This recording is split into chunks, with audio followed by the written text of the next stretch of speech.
자, 오늘 말씀은요, 어떻게 사명을 알 수 있는가라는 제목으로 느헤미야 말씀이 이제 지난 목요일부터 시작했는데, 이제 한동안 우리가 느헤미야 말씀을 묵상하게 될 것입니다. 느헤미야는 13장밖에 되지 않지만 에스라와 더불어 너무도 탁월한 말씀 중에 하나예요. 그래서 여러분이 특별히 마음을 좀 모아서 느헤미야를 통해 주시는 말씀이 내 가정과 나에게는 무엇인가, 오늘은 특별히 사명에 관련된 말씀을 좀 드리고자 합니다. 느헤미야라는 이름의 뜻은 하나님께서 위로하신다 라는 뜻처럼, 이 느헤미야를 통해서 하나님은 무너진 성벽을 재건시키시고 불탄 문을 다시 세우지요. 그래서 이스라엘 백성에게 정말 위로와 희망을 준 사람이 느헤미야라고 할 수 있습니다. 에스라가 제사장인 것에 반해서 느헤미야는 평신도 정치인이었어요. 특별히 그는 왕의 술 맡은 자다라고 하는 높은 고관직에 있었던 사람이죠. 수르바벨이 1차 귀환을 해가지고 성전을 짓습니다. 그리고 무려 60년의 시간이 지나는 동안 성전은 세워졌지만 말씀이 없었을 때 하나님은 학사 에스라를 통해서 그곳에 말씀을 채워가세요. 기도를 채워가세요. 그래서 우리는 우리가 목요일 금요일 우리 저녁 부흥회 때 우리 수문학 광장에 모였던 그 수문학 광장에서 느헤미야가 학사 에스라를 초청해서 수문이라고 하는 성령의 물을 먹어야 하지만 살 수 있다. 이거는 느헤미야가 너무너무 그러니까 탁월한 거예요. 여러분, 우리 지난번에 우리 박미경 원사님이 잠깐 우리 온라인으로 비디오로 간증을 했지만, 말씀 묵상은 목회자만 한 줄 알고 있었습니다. 목회자만 가정 예배 드리고 목회자만 말씀 듣고, 실제로 그 권사님 말씀이 여러분에게 그대로 왔던 게 왜냐하면 그렇게 살았기 때문에 그래요. 우리는 말씀 묵상 안 해도 되는 줄 알았던 거예요. 가정 예배 안 드려도 되는 줄 알았던 거예요. 그런데 느헤미야는 평신도란 말이에요. 그러니까 사실은 목회자가 더 우월하냐, 평신도 이거 우월하냐, 이런 차원이 아니라 하나님 말씀을 가진 사람이라면 평신도도 목회자 이상의 삶을 살고요, 목회자도 말씀이 없으면 평신도보다 죄송하지만 못한 목회를 할 수 있어요. 이게 진짜입니다. 그래서 지난번 우리가 2기 말씀 묵상 목회 세미나 때도 200명의 목회자들이 왔지만 거기 대부분이 목회를 안 하세요. 그런데 그분들이 왜 용기가 있냐? 그 스스로를 자백했기 때문에. 스스로 고백하고. 우리 지방에도, 우리 연예에도 몇백 개 교회가 있습니다. 여러분 자녀 중에도 목사님들이 있는 분이 있을 거예요. 그러나 정말 한번 물어보면은 실제로 말씀과 관계없는 말도 안 되는 것 같은데 그런 일이 이 에스라 시대에 있었던 거예요. 그래서 하나님은 에스라를 통해서 그 성전이 건물만 세워지면 안 된다, 좋은 직장만 가지면 안 된다, 그 안에 말씀이 세워져야 된다. 아멘. 이걸 아주 정말 절치부심의 마음을 가지고 세웠던 거죠. 그래서 이 에스라는 목적과 목표가 뒤바뀐 것을 폭로한단 말이에요. 당신들 가정의 목적이 뭐냐? 당신의 목적이 이 사명이잖아요. 이게 뭐냐를 물어보면서 예배를 회복시키시죠. 우상 숭배에 대한 바운더리를 명확하게 하세요. 심지어 노크라 성전 이방 여인들 말이에요. 그 이방의 신전에 창기로 있었던 자들이 제사장의 아내가 되고, 레위 지파의 아내가 되고, 노래 부르는 자의 아내가 되고, 성전 문직의 아내로 된 자들까지 들어왔던 거예요. 그러나 그때 자백하고 이것이 죄입니다 고백했던 사람이 몇 명이었죠? 113명으로 에스라가 끝나는 것입니다. 그 사람들은 정말 용기 있는 사람인 거예요. 스스로 이게 죄군요, 이게 정말 하나님이 기뻐하지 않는군요 라는 것을 자백했습니다. 하지만 상황은 만만치 않습니다. 이방 민족이 그냥 두지를 않는 거예요. 느헤미야가 왔지만은 만만치 않아요. 예루살렘 성벽이 이제 느헤미야 오기 전에 허물어지고 불에 탑니다. 그러나 백성들은 자기 집을 짓는 것에 다 마음이 뺏겼다고 했어요. 이때 하나님이 보낸 사람이 느헤미야입니다. 그래서 느헤미야 전체 주제가 뭐냐 하면 재건을 위한 변화예요. 이거를 가지고 여러분들이 말씀의 축을 삼으셔야 돼요. 재건을 위해서는 내가 변화되어야 된다. 재건, 다시 리빌트 하는 거예요. 리빌트, 교회도 개인도 직장도 사업처도 리빌트 하는 거예요. 언제든지 현상 유지된 것은 어렵습니다. 여러분 여기 CEO들이 있을 거예요. 직장을 맡든지 여러분이 회사원들을 데리고 조급원들을 데리고 조그만 가게를 하든지 뭐 10명이든지 100명이든지 계속적인 CEO의 고민은 뭐죠? CEO만일까요? 가정도 마찬가지입니다. 리빌트예요. 리빌트. 현상 유지는 오래 못 갑니다. 계속해서 뒤바꾸지 않으면 리빌트 하시면 안 되는데 리빌트 재건하려면 변화가 일어나야 된다는 것이죠. 우리는 다 이 본질과 변화 사이에 있음을 보게 됩니다. 그리고 시간이 지나면은 우리도 자칫하면 변질되게 해요. 현상 유지하고 싶은 마음이 우리 안에 있게 되죠. 자, 왜냐? 이 사람들은 익숙한 것을 좋아하기 때문입니다. 제가 여러분 이렇게 금요 성령 집회나 주일날 이렇게 한번 볼 때 물론 다 보이진 않지만 거의 보여요. 거의 보여요. 왜냐하면 거기 앉는 분이 거기 앉기 때문에 그래요. 대부분 거기 앉아요. 늦게 와가지고 자리자를 뺏긴 사람 외에는 늦게. 그러나 여러분 또 여기가 내 자리라고 하는 방법은 그건 없어요. 뭐 여기 장로님 자리, 권사님 자리, 그 자리가 어디 있어요? 어떤 분이요, 거기 앉아 여기 내 자리인데, 아니 무슨 교회 내 자리가 어디 있어요? 예, 강단도 부목사님 쓰시고 다른 강사도 쓰시는데 내가 부목사님 쓸 때마다 야 거기 내 자리다. 여러분 이건 말이 안 되잖아요. 그러니까 먼저 오는 게 침노하는 장고예요.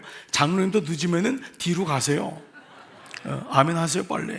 예, 거기 앉았다고 기분 나빠하지 말고. 그러니까 여러분 오래된 교회, 이 현상 유지하는 교회일수록 딱 자리가 있어요. 여긴 장로님들 자리. 이거 건들지 마. 여러분 굉장히 무서운 거예요.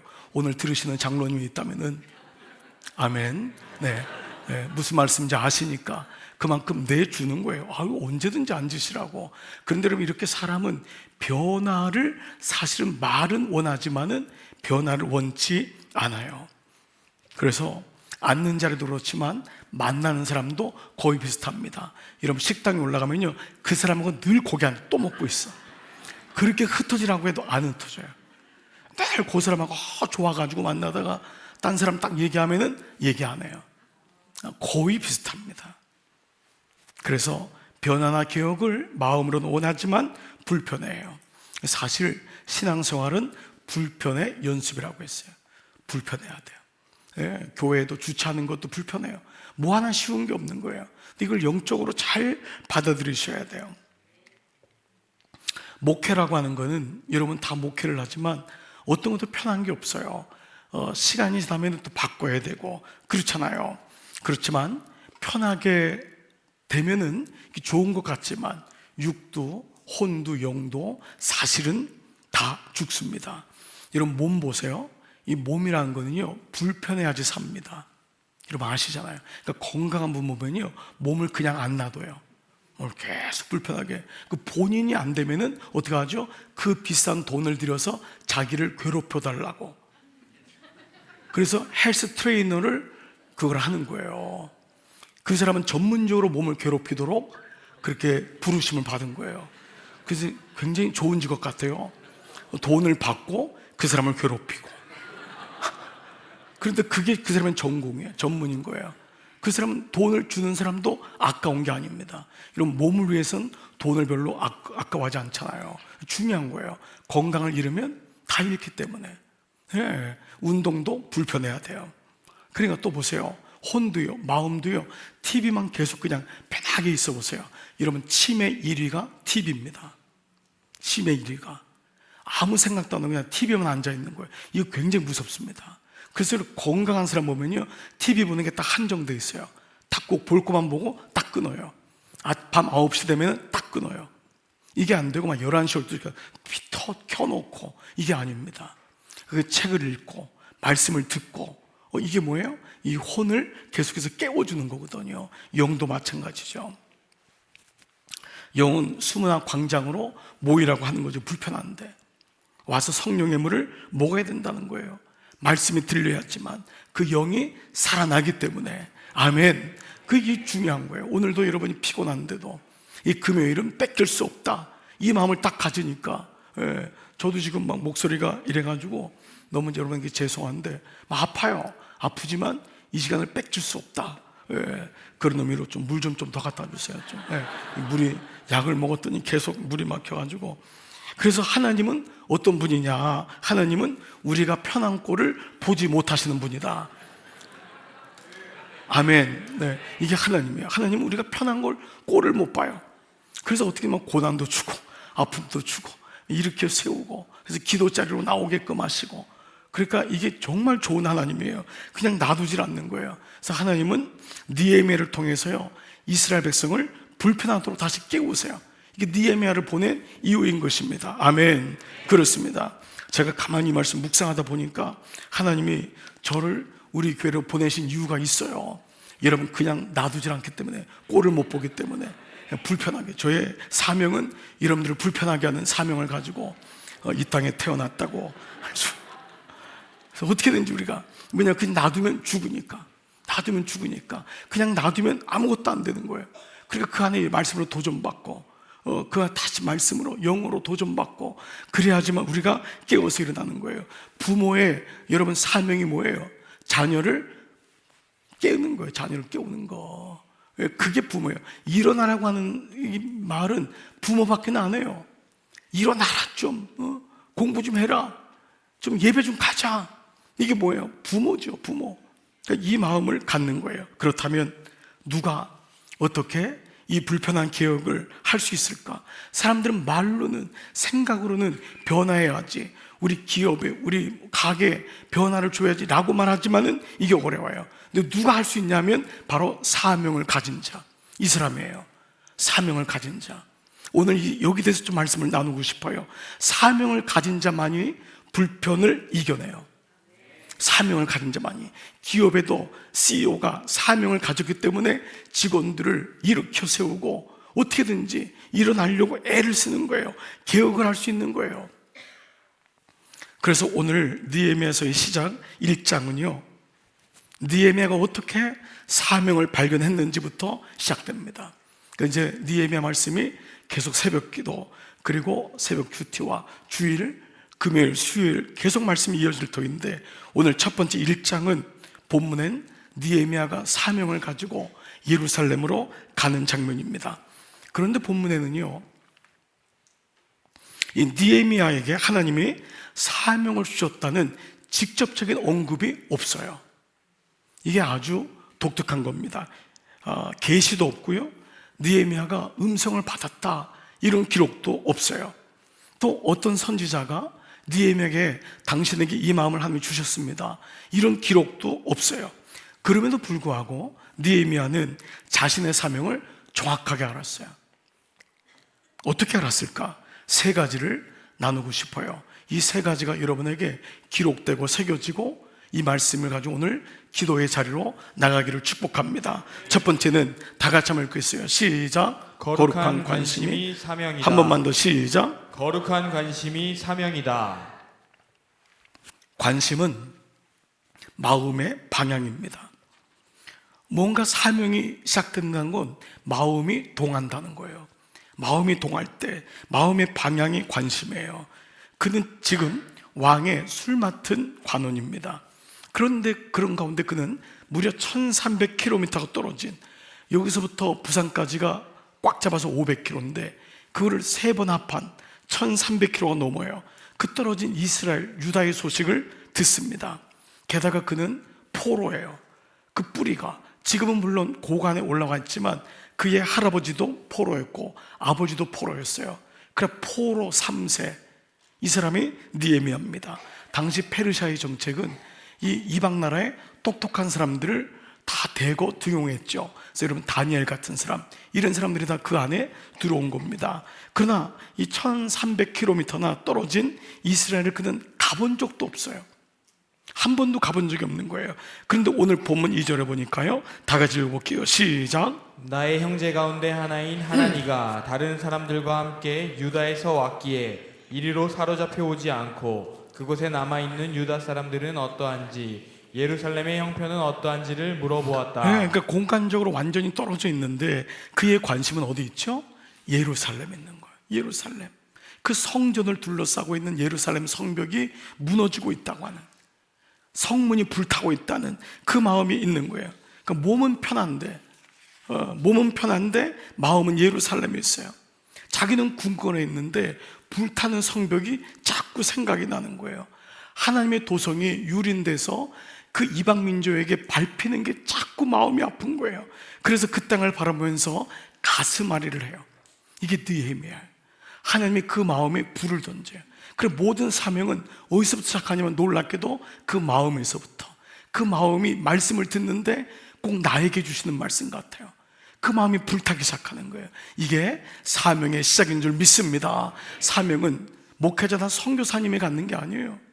어떤 유명한 기업인이나 어떤 돈 많은 사람, 우리는 사명을 생각하면 어떤 사람은요 돈을 생각해요. 어떤 청년이 그래요. 목사님, 저는 부모님한테 월급을 그냥 받아가지고 살아가는데 무슨 저에게 사명이 있나요? 그건 너무도 잘못된 거예요. 사명은 돈이 아니에요. 먼저 뭐냐면 그 마음이에요. 마음이 가면은 하나님이 그 마음이 분명하면은 돈은 주시는 거예요. 정말 이게 중요한 거예요.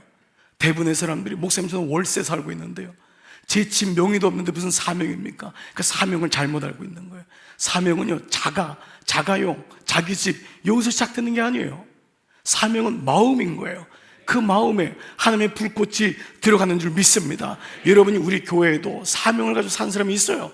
그분들에게 물어보세요. 처음에 돈이 있어서 시작됐는지. 천만에요. 마음이 있으니까 놀랍게도요, 그 마음이 불타니까요 하나님이 재물을 주세요.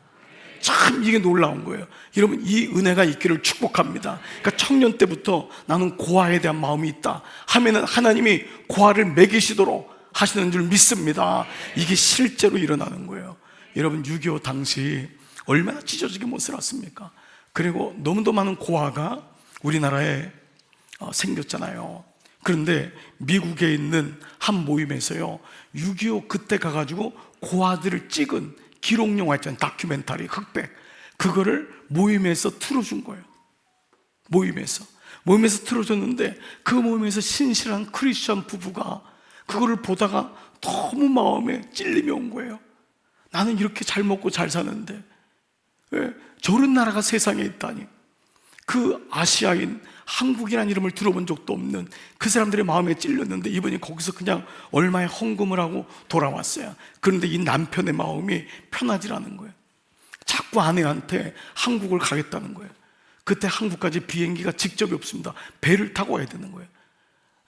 자꾸 한국 가겠다는 거예요. 아내가 미쳤냐. 근데 아침마다 일어나가지고 나는 밥맛이 없고 아이들이 생각난다. 그래서 한국에 무작정 옵니다. 그래서 한국 정부에게 요청을 해서요 8명의 고아들을 데리고 자기 집에 가요.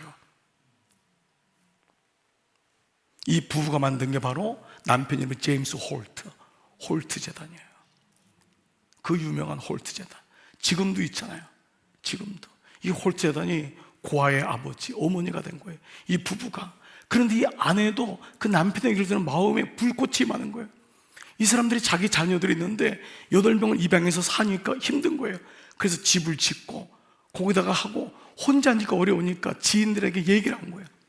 얘기를 하니까 이분들은 돈이 많은 사람이 아니었어요. 처음에는요 이분들이 다 브랜치를 한 거예요. 이 커넥션을 한 거예요. 그러면서 이분들이 모여서 결국은 홀트라고 하는 고아, 그 재단이 형성된 겁니다. 네, 이 부부도 계시를 받은 적이 없어요.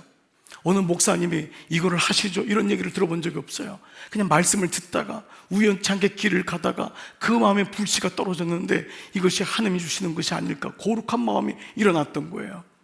실제로 이런 경우가 성경에 나옵니다. 빌립보서 2장 13절 다 같이 시작. 너희 안에서 행하시는 이는 하나님이시니 자기의 기쁘신 뜻을 위하여 너희에게 소원을 두고 행하게 하시니. 우리 안에 뭐를 둔다고요? 소원을 두는 거예요. 이게 중요해요.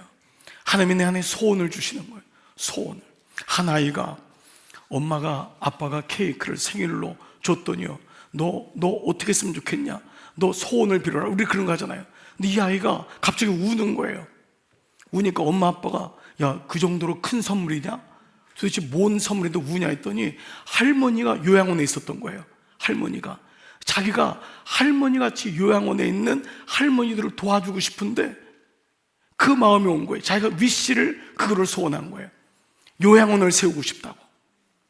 거룩한 소원이 어린아이일지라도 그 마음이 오니까 그 부모가 그걸 얘기 들을 때 얼마나 기쁘겠어요. 그래, 너 인생 속에 정말 어르신들이 마음껏 있을 수 있는 요양원을 짓도록 해보자. 이게 거룩한 소원인 거예요. 예, 하나님이 오늘 예배를 드릴 때마다 내 안에 나의 있는 모습을 보는 것이 아니라 거룩한 소원을 보니까 하나님이 나를 소원으로 끌어올리시는 줄 믿습니다. 이게 소원인 거예요. 이게 소원인 거예요. 성령이 우리 안에 소원을 주고 마음에 밟히는 것을 줍니다. 이게 거룩한 부담이에요. 거룩한 부담. 하나님의 음성을 들은 적도 없고 어느 목사님에게 그렇게 어떤 걸 부탁받은 것도 없는데 느헤미야는 자신의 사명이 무엇인지를 알았던 거예요. 불타는 마음, 불타는 소원, 거룩한 부담, 이것이 하루아침에 된 게 아니었을 거예요. 그 마음이 계속 오면서 그는 이게 뭐지? 왜 자꾸 내 마음은 유다 땅에 있는 거지? 왜 성전을 둘러싸고 있는 성벽이 무너졌는데 왜 내 마음이 이렇게 아픈 거지? 그 땅에 가본 적도 없는데 누가 뭐라고 할 사람도 없는데 이게 사명인 거예요. 거룩한 부담이 일어나는 것입니다. 그래서 여러분, 이 거룩한 부담이 결국 하나님이 사명으로 이끄는 계기가 되는 줄 믿습니다. 이 얘기 들어보셨죠? I have a dream. I have a dream. 나에게는 꿈이 있습니다. 언젠가 이 나라가 모든 인간은 평등하게 되었다는 것을 자명한 진실로 받아들이는 그날이 있을 걸. 그 진정한 의미를 신조로 살아가게 되는 날이 솟아오르는 꿈이 있습니다. I have a dream. 나에게는 꿈이 있습니다. 내 아이들이 피부색이 아니라 인격에 따라 평가받는 그런 나라에 살게 되는 날이 오리라는 꿈이 있습니다. 1963년 8월 28일 미국의 수도 워싱턴 DC 링컨 기념관 앞에서 연설했던 마틴 루터 주니어 킹, 마틴 루터 킹 주니어, 그 목사님이잖아요. 그 흑인 해방을 했던 I have a dream. 그 얘기를 들을 때 백인들은 다 웃었잖아요. 어디 흑인이 I have a dream 하냐고. 놀랍게도 여러분, 그 민주주의가 세워진 지 100년도 안 됐는데 흑인 대통령이 나오는 나라가 된 거잖아요. I have a dream. I have a dream. 꿈이 있는 거예요. 그래서 이것이 기도 가운데 올라오는 거예요. 거룩한 관심, 거룩한 마음. 나는 주님의 교를 향해서 거룩한 소원이 있습니다. 여러분 마음속에 거룩한 부담이 있는 사람이 결국은 사역도 하는 거예요. 그 마음에 불타니까. 나에게 이런 소원이 있습니다. 그 마음이 있을 때 주님께서 놀랍게 일을 행하시는 줄 믿습니다.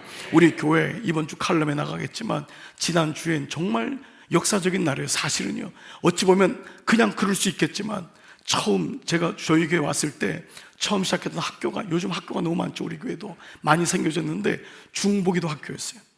첫 일기에 20명이 왔어요. 20명이 들어왔을 때 아침 6시 새벽기도 끝난 다음에 밤 11시까지 칸을 다 나누게 했어요. 우리 한 목사님한테. 그래서 나눴더니 20명이 들어가는 게 몇 자리밖에 안 돼. 아무리 넣어도 그 시간에. 근데 지난주에 드디어 6시부터 밤 11시까지 한 칸도 빠지지 않고 다 들어간 거예요. 이건 정말 놀라운 거예요. 교회를 움직이는 게 중보기도라고 하는, 그 중보기도에 들어가는 한 명이 20명이었던 그 사람이, 그 20명 처음 모였던 사람이 I have a dream. 나는 꿈이 있습니다. 우리 교회 중보실이, 근데 놀랍게도 우리 교회 공사 중에 중보기도실이 제일 먼저 세워졌어요. 그걸 제일 먼저 했다고요. 왜 그랬을까요? 하나님의 뜻이 있었어요. 교회는 겉으로 드러난 게 아니에요. 다 그냥 왔다 갔다 하는 것 같지만 그 뒤에는 교회를 향해서 기도하는, 거룩한 꿈을 꾸게 하는, 그게 지성소가 되는 거예요. 그래서 정말 너무 기뻐요. 아침 6시 새벽기도 끝나자마자 그때부터 밤 11시까지 월요일부터 토요일까지 1시간도 빠지지 않고 기도가 움직인다면 저는 또 5년 후에 꿈을 꿔봐요. 5년 후에 그 11시부터 다음날 새벽 5시까지도 잠이 안 오는 영혼들을 초청해서 나는 야밤이 밝습니다. 나는 밤에 잠이 안 옵니다. 그분은 중보기도를 수료한 다음에 새벽 2시에 오세요. 3시에 오세요. 아멘 안 할 줄 알았어요. 그래서 만약 24시간이 꽉 채워진다면, 진짜 이것처럼 좋은 게 어디 있을까? 정말 놀라운 은혜인 줄 믿습니다. 마침 청년부도 중보기도 학교를 조 목사님이 하셨어요. 청년들은 보면 새벽까지 안 자잖냐? 청년들 안 자지. 너희들 뭐하니? 그때 와서 그냥 그 시간을 채워. 어디가 다 고개를 숙이고 다 있어가지고 그 시간에 유튜브 하지 말고 게임하지 말고 2, 3시에 게임하다가 벌떡 일어나가지고 와가지고 기도하고 가고. 그렇습니다. 여러분, 오늘 첫 번째가 뭐죠? 거룩한 관심이 사명이다. 두 번째, 뭐가 사명일까요? 다 같이 읽습니다. 시작. 축복이 사명이다. 다시 한번요. 축복이 사명이다. 11절, 1절부터 11절, 1절, 11절 두 가지를 한번 볼게요. 1절 시작. 하가랴의 아들 느헤미야가 한 말이다. 20년 기슬루월 내가 도성수산에 있을 때에 예, 내가 어디 있었죠? 도성수산, 아닥사스다 왕이 있는 바벨론, 세계의 제왕인 왕 중의 왕인 바벨론의 궁궐에 있었어요.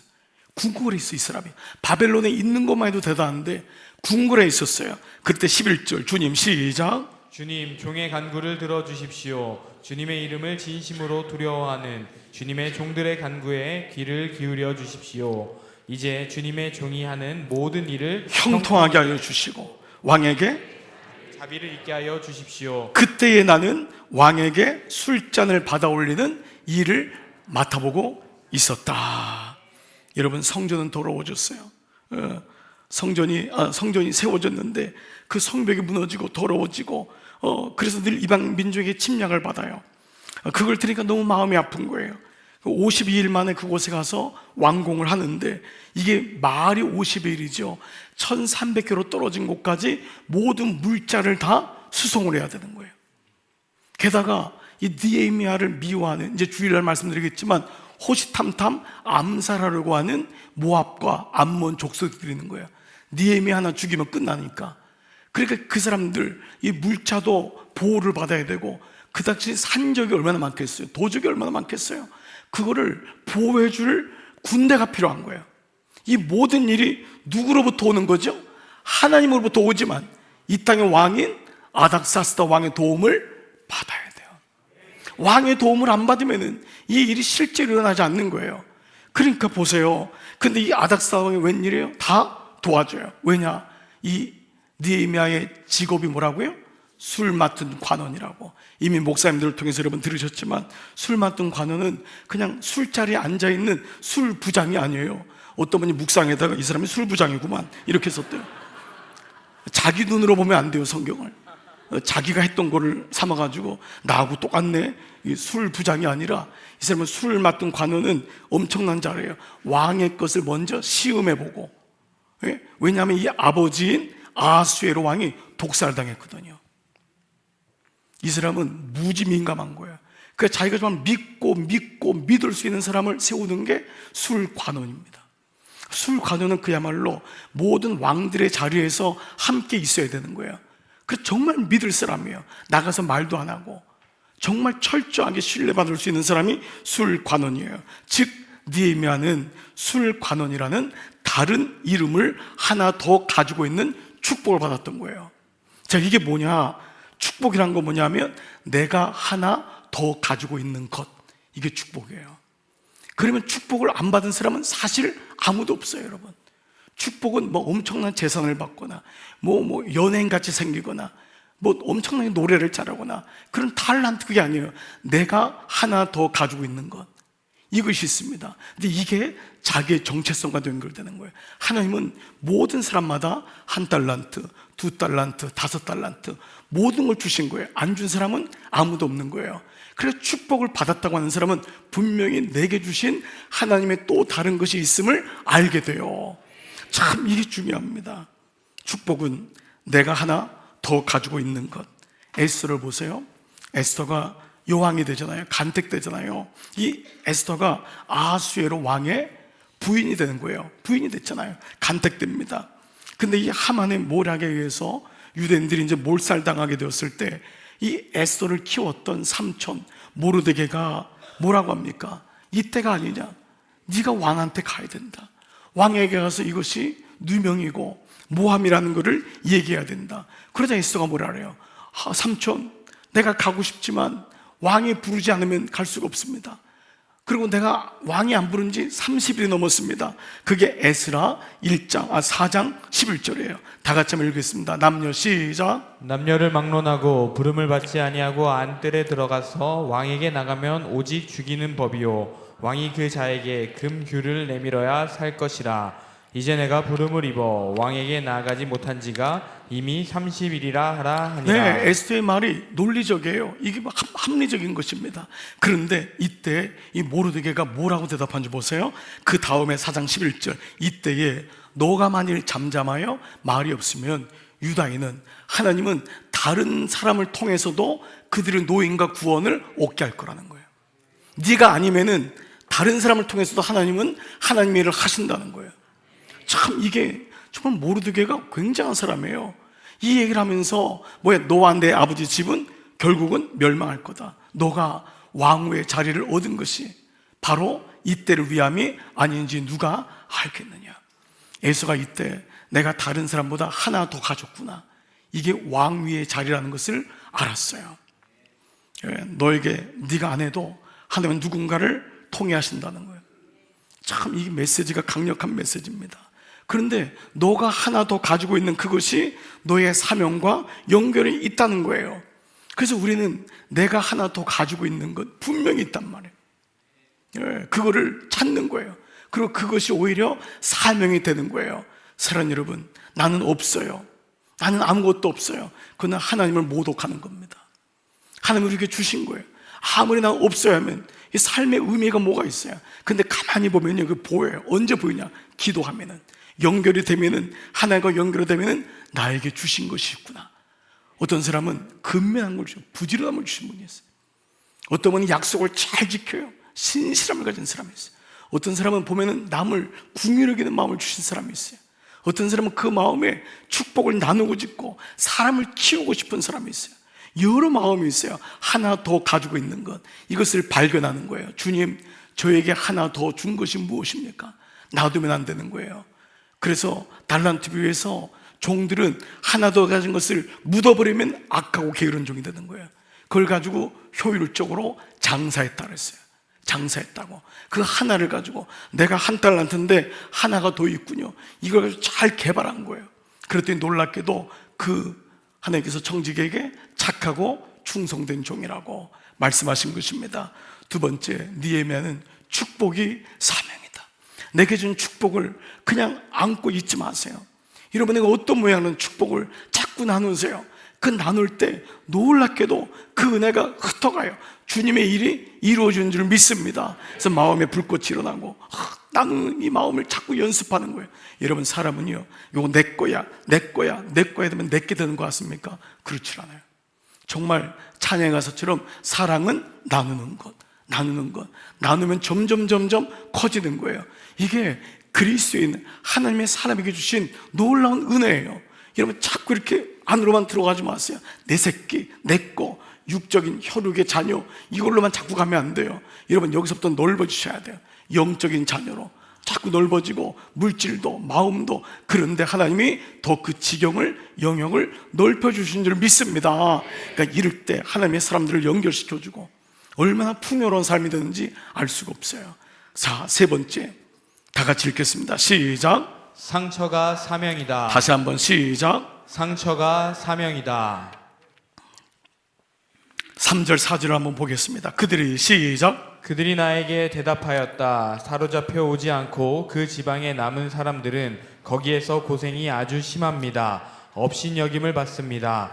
예루살렘 성벽은 허물어지고 성문들은 다 불에 탔습니다. 이 말을 듣고서 나는 주저앉아서 울었다. 나는 슬픔에 잠긴 채로 며칠 동안 금식하면서 하늘의 하나님께 기도하여 아뢰었다. 자, 우리는 이 말씀에 좀 의문을 품어야 돼요. 조국 땅에 한 번도, 그건 할아버지 나라예요. 이 사람하고는 어찌 보면 줄긋기가 안 될 수 있어요. 그건 아버지의 나라예요. 어머니의 나라예요. 근데 그 나라에 성벽이 불타고 성문이 허물어지고 이 얘기를 듣는데 어떻게 하죠? 주저앉아 울었대요. 도대체 이 느헤미야 뭐예요? 누구예요 도대체? 어떻게 이런 마음을 가질 수 있단 말이에요? 이거 하나님이 주신 마음이란 말이에요. 그러면서 며칠 동안 금식까지 했대요. 아니 도대체 이런 금식까지 했는데, 그러면서 그 슬픔에 잠긴 채로. 그러니까 여러분, 이 마음이 뭐냐? 느헤미야에게는 사실이요, 이 겉으로는 아니지만 태생적인 상처가 있음을 알게 됩니다. 이거는 아무리 고직에 고간에 올라가도 해결이 안 되는, 채워지지 않는 겁니다. 즉 이 사람에게는요, 예루살렘의 문제가 남의 문제가 아닌 거예요. 이 사람이 고관직에 올라갔지만은 아직까지도 바벨론에서도 고통받고 있는 사람들이 눈에 보였을 것이고, 그의 아버지가 어땠는지 알 거 아니에요. 그의 어머니가 어땠는지. 그러니까 이런 것들이 다 연결이 되는 거예요. 놀랍게도 모든 인생에는요, 연약함이 있다고요. 그걸 자기가 숨기려고 하고 알리지 않고 싶어서 그렇지, 연약함이 없는 인생은 아무도 없어요. 상처가 없는 인생은 아무도 없다는 거예요. 근데 놀랍게도 느헤미야는 이 상처를 상처로 머물지 않고 사명과 연결시켰다는 거예요. 이게 정말 은혜인 줄 믿습니다. 두 가지예요. 어떤 사람은 상처를 상처로 그냥 살아요. 나는 그런 아버지에게서 자랐습니다. 나는 그런 어머니에게서 자랐습니다. 제 남편은 그렇게 자랐습니다. 이걸로 끝나는 사람이 있어요. 근데 어떤 사람은 말씀이 들어오니까요, 그 상처가 재해석이 되는 거예요. 하나님이 나에게 연약함을 준 이유가 연약한 사람들을 보게 하는구나. 어떤 사람은 가난이 죽도록 싫어요. 가난을 좋아하는 사람 아무도 없어요. 근데 어떤 사람은 가난이 오히려 하나님의 사명과 연결이 돼요. 고아로 태어났어요. 너무도 힘든 거죠. 그 사람은 고아로 평생 살아요. 원망하는 거예요, 이 땅의 부모들을. 근데 어떤 사람은 자기가 고아로 태어난 것을 사명과 연결져요. 그 고아로 태어난 것이 사명으로 해석됐기 때문에 그래요. 느헤미야도 아버지도 노예요, 할아버지도 노예인 거예요. 아무리 고관직에 올라가도 그거 아닙니까 여러분? 예. 아무리 흑인이 위에 올라가도 뭐라고 합니까? 너 어느 나라 사람이냐고 묻는 거예요. 이게 백인들의 교만함이에요. 미국에 살면서 제가 제일 어려웠던 게, 아무리 미국에서 아시안으로 이사가 되고 교수가 돼도요, 저한테 말하는 거예요. 넌 어느 나라 사람이냐? 난 아메리칸이다. 계속 묻는 거예요. 넌 어느 나라 사람이냐? 난 아메리칸이다. 그래서 코리안이라고 얘기할 때까지 계속 묻는 거예요. 흑인들에게 너 어느 나라 사람이냐? I'm American. 너 어느 나라 사람이냐? 나는 아프리카 사람이다. 얘기 나올 때까지 물어보는 거예요. 이게 얼마나 교만한 겁니까? 그런데 그것이 상처로 여기는 사람은 너무너무 창피하게 여길지 모르지만, 그 상처를 오히려 해석이 되니까 I'm proudly, 나는 자랑스러운 코리안 아메리칸이란, 아프리칸 아메리칸이란 말이에요. 나는 하나님의 그런 사명을 가지고 이 땅에 태어난 사람이다. 이 마음이 상처가 오히려 해석되니까 거기서부터 이길 수 있는 사명과 연결이 되는 줄 믿습니다. 여러분 보세요. 다윗을 보세요. 다윗이 왕이 되죠. 그러나 다윗이 왕이 된 건요, 머리에 왕관이 씌워졌을 때가 왕이 아니에요. 언제 성경은 다윗이 왕이 된 것을 얘기하냐? 사무엘상 22장 1절 시작. 그러므로 다윗이 그곳을 떠나 아둘람 굴로 도망하매 반란당한 그리로 내려가서 그에게 이를 얻고, 반란당한 모든 자와 빚진 모든 자와 마음이 원통한 자가 다 그에게로 모였고, 그는 그들의 우두머리가 되었는데 그와 함께 한 자가 400명 가량이었다. 여기가 어디라고요? 아둘람 굴로. 그 환난당한 자, 빚진 자, 마음이 원통한 자가 그에게 모였을 때, 이때가 다윗이 왕이 된 시작이에요. 이때 하나님은 이 마음을 잃지 말라고 화려한 예루살렘 궁궐에 들어가는 대관식을 먼저 하지 않고, 그 아둘람 궁궐에서 마음이 원통한 자, 빚진 자, 환난당한 자를 모아서 거기서 진짜 섬기는 왕이 되어라, 이거를 보여주죠. 그가 이전에 어떤 일이 있었습니까? 아기스 왕에게 잡혀갔을 때 살려고 침을 질질 흘리면서 미친 척해요. 그거 살아난 거예요. 그때 그는 하나님의 은혜를 경험하면서 회개하죠. 그리고 난 다음에 그는 아둘람굴에서 비로소 상처 입은 자, 마음이 연약한 자, 환난당한 자, 빚진 자, 이것이 상처 입은 자들을 만나면서 자신의 상처가 보여지는 거예요. 아버지한테 인정도 못 받고, 결혼해서도 아내한테 인정도 못 받고, 형한테 인정도 못 받고, 완전히 다윗은 상처 덩어리예요. 근데 그 사람을 하나님이 먼저 상처가 해석이 되고 상처 입은 자를 모아서 그때 진짜 네가 여기서부터 왕이 되는 거다, 이거를 보여줍니다. 상처가 사명임을 보여주고 있습니다. 좀 먼 나라 미국 얘기지만, 보스턴에 앤이라고 하는 이 아이의 어머니가 맞아 죽습니다. 자기 남편한테. 남편이 술주정병이고 알코올 중독자입니다. 도박을 하고. 아버지는 앤을, 자기 아내를 죽인 다음에 이 죄 없음을 항소하고 거기서 이겨요. 자기 아내를 죽였는데 그걸 앤이 본 거예요. 그리고 앤을 입막음하려고 소녀 보호소에 보냅니다. 어린 동생을 데리고 아버지가 사는데 어린 동생도 아버지한테 매맞아 죽어요. 애는 미칩니다. 요양원에서 자기 어머니도 죽죠, 아버지한테. 그리고 자기 남동생도 아버지한테 죽었는데 아버지는 계속해서 술주정을 하고 정신병동에 들어가요. 충격이 얼마나 컸는지 애인이 시력증에 걸립니다. 말을 잃어버려요. 그리고 눈에 시력도 잃게 됩니다. 여러분, 스트레스가 심하면요 시력을 잃는데요. 이게 너무 스트레스가 심하니까요. 그러던 중에 로라라는 할머니가 이 정신병원에 왔다가 이 앤을 보면서 너무 불쌍히 여긴 거예요. 그래서 자기 집에 데려가서 키울 수 없냐, 여기 있으면 애 죽는다. 근데 이 로라라는 할머니가 간호사였습니다. 그러니까 이 요양원에서 그러면 당신이 한번 해도 좋겠다 해서 아이를 보냅니다. 하지만 앤이 집에 와서 아무것도 먹질 않아요. 말도 못하죠. 소리만 지릅니다. 근데 어느 날 과자가 없어진 걸 알았어요. 과자를 몰래 먹는, 밥도 안 먹었는데 그 로라 할머니가 가능성이 있겠구나. 그래서 그에게 책을 읽어주고 말을 계속 소리를 지르지만 얘기를 합니다. 놀랍게도 2년 만에 처음으로 앤이 말을 하기 시작했어요. 2년 만에 놀라운 일이 생긴 거예요. 그리고 놀랍게도 정신이 돌아오면서 자기 아버지가 자기를 어떻게 했는지, 자기 엄마가 어떻게 죽었는지를, 상처를 얘기한 거예요. 그동안 이 상처가 자기를 미치게 했는데 상처를 얘기하는 걸 로라 할머니가 들어요. 로라 할머니가 이런 앤을 불쌍히 여겨서요 개안 수술을 받게 합니다. 그래서 눈이 열려요. 그리고 할머니가 앤을 간호학원에 보냅니다. 공부를 하게 해요. 그러던 중에 앤에게 또다시 상처가 옵니다. 이 로라 할머니가 죽어요. 그런데 이때 앤이 뭐라고 했냐면, 로라 할머니는 하나님이 내게 보내주신 상처가 희망이 될 수 있음을 보여준 사람이었습니다. 그 할머니에 대한 기억을 명확히 한 거예요. 그러다가 어느 날 광고를 봅니다. 이 앤이 간호사로 이제 성장해요. 난치병 환자를 도와주는 그런 마음을 갖고 일하는데 신문을 봤더니 광고 하나가 떴어요. 듣지도 못하고 말하지도 못하고 보지도 못하는 아이가 있습니다. 도와주십시오. 이 광고를 본 순간 앤의 마음에 불똥이 튑니다. 이게 나 아니었나? 내가 말도 못하고 보지도 못하고 내가 듣지도 못했는데 자기를 보게 돼요. 그러면서 사람들의 말에도 불구하고 이 사람에게 연락하고 그 아이에게 갑니다. 근데 이 아이가 누구냐? 바로 헬렌 켈러예요. 그리고 이 앤이 누구냐? 앤이 설리반 선생님이에요. 여러분들이 너무도 익히 들었던 헬렌 켈러. 그리고 이 앤이 설리반이었습니다. 헬렌 켈러가 마지막에 3일 동안 볼 수만 있다면 이런 책을 냈죠. 그때 첫째 날, 첫 번째 보고 싶은 사람이 나를 가르친 설리반 선생님의 얼굴을 보고 싶습니다. 이게 첫 번째였어요. 얼마나 깊은 영향을 줬길래. 그 설리반 선생님의 얼굴을 보고 싶습니다. 그리고 마지막은 3일 동안을 볼 수 있게 하신 하나님께 감사하며 기도하겠습니다. 그래서 마무리가 되죠. 상처가, 연약함이 사명이 되는 것입니다. 말씀을 마무리할게요. 여러분, 예수님을 보세요. 예수님이 십자가에 죽으신 후에 당신들의 제자를 찾아갑니다. 이 사람에게 사명을 줘야 되는데, 복음을 줬는데 사명을 잃어버리고 두려워하고 있는 그 제자들, 그게 요한복음 20장 19절이에요. 이날 곧 안식 후 첫날 저녁 때에 제자들이 유대인들을 두려워하여 모인 곳의 문들을 닫았어요.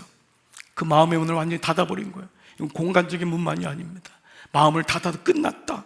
그런데 예수께서 오사 가운데 서서 이르시되 너에게 평강이 있을지어다. 그리고 나서 그 말씀 20절이 뭐냐? 이 말씀을 하시고 손과 옆구리를 보여주신 거예요. 예수님이 손과 옆구리를, 제자들이 또 뭔데, 그놈들이 뭔데, 예수님이 당신의 찔리신 구멍난 손과 옆구리를 보이시는 거예요. 그런데도 믿지 않아요. 그 인간이 도마입니다. 27절, 도마에게 이르시되 너 손가락을 이리 내밀어 내 손을 보고, 내 손을, 손가락을 이리 내밀어 내 손을 보고 내 손을 내밀어 내 옆구리에 넣어 보라는 거예요. 내가 살았는지 죽었는지를 보라. 예수님은 당신의 상처를 아낌없이 보여주세요. 그리고 그 상처를 보고 제자들에게 오히려 이 상처가 부끄러움이 아니다 라는 말씀을 주십니다. 사랑하는 여러분, 느헤미야는 도대체 어떤 마음이 있었길래 이런 삶을 살 수 있었을까요? 그에겐 거룩한 관심이 있었어요. 그냥 보질 않았어요. 하루마다 주시는 관심이 있어요. 내게 주시는 거룩한 관심, 거룩한 부담들, 이게 사명이 되는 거예요. 두 번째는 축복이 사명이었음을 알았어요. 내가 걸어다니는 것도 축복이구나, 건강한 것도 축복이구나. 이거를 축복으로 받아들이는 사람과 너무도 일반적으로 그냥 소멸시키는 사람이 있어요. 여러분에게 주신 직업이 축복이라는 걸 압니까? 여러분에게 주신 건강이 축복이라는 걸 알아요? 그것이 하나 더 가진 것, 이거를 축복인 걸 모르면은 그냥 있다가 끝나는 거예요. 그러나 어떤 사람은 그걸 가지고 축복의 삶으로, 사명의 삶으로 가는 거예요. 마지막 세 번째, 상처가, 연약함이 사명인 것을 알았던 거예요. 여러분, 하나님은요, 위대한 사람을 그냥 위대하게 그냥 만들지 않습니다. 목회하면서 아무리 봐도요, 평안한 집에서 아무 문제도 없이, 아무 갈등도 없이 자란 사람이 하나님이라는 건 제가 이렇게까지 한 번도 본 적이 없어요. 한 번도 본 적이 없어요. 정말 거기에는 고난이 있고 아픔이 있고, 그래서 부모로부터 아픔이 없을지라도 그 마음의 심한 갈등과 이런 축복을 왜 줬는지에 대해서 심각한 고민을 하고, 그 하나님 앞에 그냥 엎드리고, 그런 영적인 나이테가 만들어지고, 그러한 고민을 하고 하나님 앞에 엎드린 내 사명은 무엇입니까? 그런 울부짖는 청년들에게, 울부짖는 그리스도인 사람에게 하나님이 사명을 주고 그 사명을 통해 당신의 일을 이루신 줄 믿습니다. 그래서 오늘도 여러분 마음속에 그냥 예수 믿고 편안히 천국 가자, 이런 생각하지 마시고, 주님, 내 인생 남은 시간에 저에게 사명을 보여주십시오. 제가 이렇게 한번 살아보고 싶습니다. 그 거룩한 소원이 오면은요, 놀랍게도 그 소원이 자녀까지 내려가는 거예요. 손손이 흘러가는 거예요. 부모가 사명이 없으면 자녀도 그냥 살다 가요. 여러분, 귀 있는 자는 들을지어다요. 정말 부모가 사명이 있고 이 마음에 있으면 놀랍게도 우리 아버지는 사명이 있구나, 우리 어머니는 사명이 있구나, 이게 마음에 오는 거예요. 아무 일도 없다는 듯이. 이게 기독교는 아니잖아요. 복음의 본질은 이거 아니잖아요. 아무 문제도 없이 살다가 그냥 편안하게 꼴깍 주님 앞에 가서 무슨 상을 받겠어요? 남은 인생 속에 거룩한 사명, 주님, 저에게 좀 이 사명을 주세요. 내가 몸을 드리고 재물을 드리고 내가 배움을 드릴 수 있는, 주님 앞에 갔을 때 주님 정말 잘 살았구나, 그런 마음이 있을 때 그걸 가르쳐 명문집이라는 거예요.